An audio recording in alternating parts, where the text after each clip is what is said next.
ಕರ್ನಾಟಕಕ್ಕಲ್ಲ, ಮೂಲತಃ ಮಂಗಳೂರವರು. ಅವ್ರಿಗೆ ತುಳು ಭಾಷೆ ಜಾಸ್ತಿ ಮಾತಾಡೋದು, ಕನ್ನಡ ಅಷ್ಟೊಂದು ಕಷ್ಟ, ಯಾಕಂದ್ರೆ ಮನೆಯಲ್ಲಿ ಎಲ್ಲ ಕಡೆ ತುಳು ಭಾಷೆನೇ ಜಾಸ್ತಿ ಮಾತಾಡೋದು. ಹೀಗಾಗಿ ನಾವು ಒಂದೇ ಮಾತು ಹೇಳ್ತೀನಿ, ನಮ್ಮ ಮಹಿಳೆಯರು ಎಲ್ಲೇ ಹೋದ್ರು ಟೈರ್ 1 ಸಿಟೀಸ್ ಅಂದ್ರೆ ಬೆಂಗಳೂರು, ಚೆನ್ನೈ, ಮುಂಬೈ, ಡೆಲ್ಲಿ ಈ ತರ ಸಿಟಿಯವರಿಗೆ ಹೋಗಿ ದೊಡ್ಡ ದೊಡ್ಡ ಪ್ಯಾಜೆಂಟ್ಸ್ ನ ಗೆದ್ಕೊಂಡ್ ಬಂದಿದ್ದಾರೆ. ಆದ್ರೆ ನಾವು ಕನ್ನಡಿಗರು ಒಂದು ಸಾಧಿಸಿ ತೋರಿಸಿದೀವಿ. ಅಂದ್ರೆ ಟೈರ್ 2 ಸಿಟೀಸ್ ಅಂದ್ರೆ ಹಿಂದೆ ಹೋಗಿ ಮಂಗಳೂರು ಅಂತ ಊರಿಂದನೂ ಬಂದು ಇಂಟರ್ನ್ಯಾಷನಲ್ಸ್ ಮಟ್ಟಿಗೆ ಹೋಗಿ ಅಲ್ಲಿ ಜಗತ್ತಿನ 22 ದೇಶಗಳಿಂದ ಬಂದಂತ ಕ್ಯಾಂಡಿಡೇಟ್ಸ್ ಜೊತೆ ಸ್ಪರ್ಧಿಸಿ ಅವರು ಗೆದ್ಕೊಂಡ್ ಬಂದಿದ್ದಾರೆ.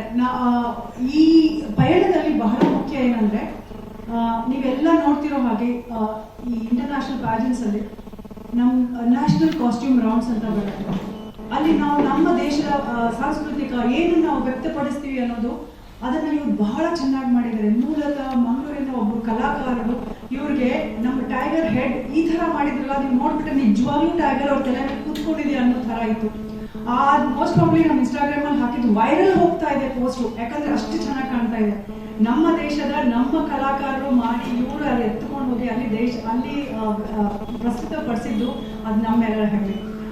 ನಿಮ್ಮೆಲ್ಲರ ಮುಂದೆ ನಾನು ಹೇಳ್ತೀನಿ, ನಮ್ಮ ಕರ್ನಾಟಕದ ಮಂಗಳೂರಿನ ವಿದ್ಯಾ ಸಂಪರ್ಕಕ್ಕೆ ಮಿಸಸ್ ಅರ್ತ್ ಇಂಟರ್ನ್ಯಾಷನಲ್ ಗ್ರ್ಯಾಂಡ್ ವಿದ್ಯಾ ವಂದ್ಯರತ್ನ.